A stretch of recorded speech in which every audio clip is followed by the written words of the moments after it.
Alright, this is going to be our tie-in, or this is going to be our final video for the kitchen stack that is underneath the laundry room, or the laundry tub. We did descale this with 3-inch chains. We did a couple passes. Due to this cleanhouse location, it's kind of difficult to get things in there.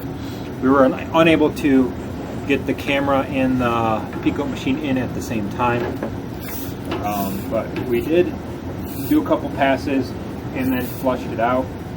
It does hold a little bit water right here. This is just a belly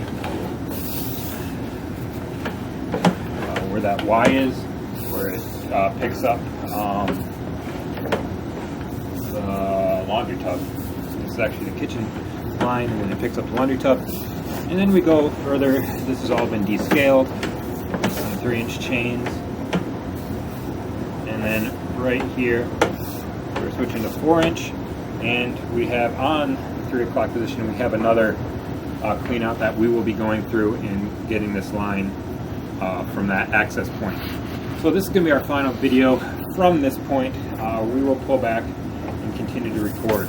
But once again, this is the kitchen and laundry tub line that has been descaled and jetted to free itself of excess scale and grease buildup.